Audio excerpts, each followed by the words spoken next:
Hey, welcome to day 2 of our Clear Skin Challenge. Hello! Day 2 is all about pore-clogging ingredients in your skincare. So yesterday we went into acne triggers that are found in supplements. Today it's acne triggers and pore cloggers found in your skincare, makeup, and conditioner products. So let's kick it off with the biggest and baddest one and most popular one, coconut oil. This is probably the most important day of your Clear Skin Challenge, your Clear Skin journey, your skin journey in general. If you break out and you're concerned with what goes on your skin, you've got to know what's inside of it. It doesn't matter what the reviews say. It doesn't matter what the bottles say. It matters what's in it. You can have a list of ingredients and they'll market maybe 1 or 2 off of them. They won't mention anything about the filler agents or the preservatives, and you really don't know what you're getting or what it's going to do to your skin unless you know what the ingredients are. If you have acne, what you want to do is watch out for the pore cloggers. We have an entire list, which is with a searchable database on our website for you. Highly recommend that you bookmark that in your phone, so when you're at Sephora or on the go, you can quickly type in any ingredient. It'll pop up if it's a hit, and then you'll know that it's probably better to pass on that. This is your holy This is grail. your holy list. grail. If you can spend 30 seconds checking your ingredients, you're gonna save thousands of dollars on your skincare, and most importantly, you're gonna save your time and you're gonna feel a lot better about how your face looks. So that said, coconut oil, biggest one we see all the time. It's a huge pore clogger. People are kind of catching on to it now, but it's still popular. There's a lot of brands that are based in coconut oil. We're not going to say them, but anything with the word cocoa in it is a clear giveaway. So, for example, you see this a lot in cosmetic lines that are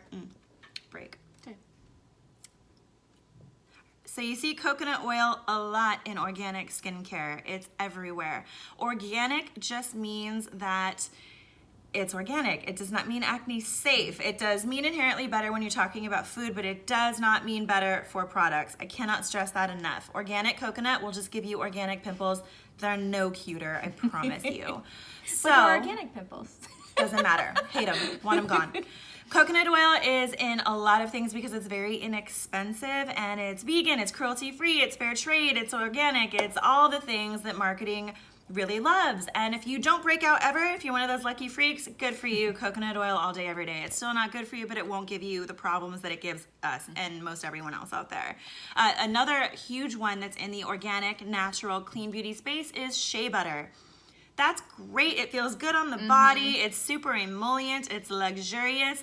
However, it's just thicker than our natural oil, and that's where the problem lies. Organic and natural have nothing to do with that. You'll find shea butter in a lot of moisturizers for heavy conditioners, like nighttime moisturizers for your face.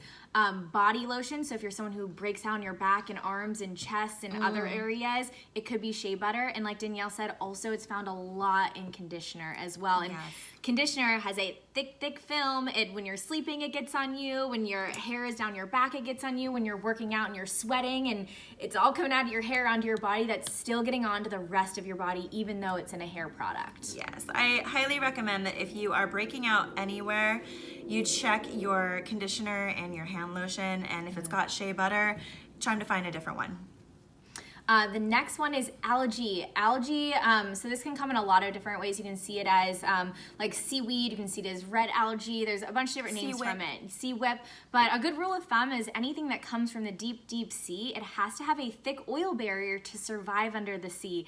And a thick oil barrier then put onto your skin, not a good match. Very similar to the shea butter and coconut oil for similar reasons. It is simply too thick for your own oil barrier and too thick for your pores. It's simply too thick. That's all it is.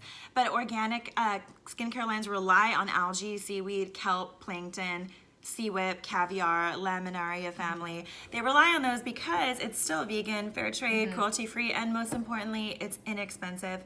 At San Diego Acne Clinic, I get asked all the time why companies use these, and there's a few key answers. One, it satisfies all the trendy marketing buzzwords. Also, it has shelf life. The oil that is comprised of, or that seaweed is comprised of, is very thick, and it stays put for a very long time, and it's very attractive to retailers for the fact that it delivers a long shelf life. So that's why it gets used. Now, when you get older and you're not as acneic, or you move to a really dry climate and you don't break out as much, you might find that algae doesn't have such a problem for you. But if you are acneic and you're struggling to get clear, it is definitely one of the things that you want to search for and get rid of. Another one is glycerol stearate SE.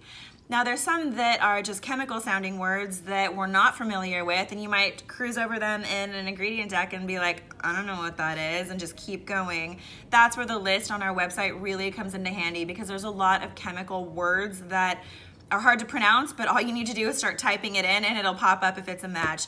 Another common one is ethyl hexyl palmitate or isopropyl myristate. I have been seeing a lot of glycerol stearate SE in organic, clean skincare products. It's in a lot of lines that you folks know and love, and you'd be shocked to see it, but it is common. So definitely avoid that one. The next most common one is soybean oil. Soy is a huge output from our country. It's GMO'd. They produce a ton of it. It's a very common cheap filler agent. It's a very cheap. It's practically free. Yeah. They make so much of this stuff, and it's filler in dog food. It's filler in cosmetics. It's filler salad dressings.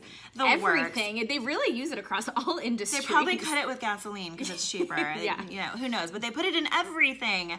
Soybean oil just happens to be thicker than our natural oil. It's not quite as bad as coconut oil, but it is more common, I would say. And it is very problematic if you break out. So I do recommend avoiding anything with soybean, whether it's soy seed extract, soja extract, which is the Latin name, but definitely scan your products for soy products. And we recommend avoiding those in general anyway, because soy has a lot of hormone altering effects. So heavily processed. And it's so heavily processed. We just recommend avoiding that. So it's easy. Just say, no soy for me, and you check your products and your food, and you will see great results from doing that. So these were some of the top pore clogging ingredients, but like I said, we have an amazing, amazing resource on our website for you guys. Just head to our website, search for pore clogging ingredients, and it's an amazing database. You can just check all your skincare, makeup, body care, and hair care products against.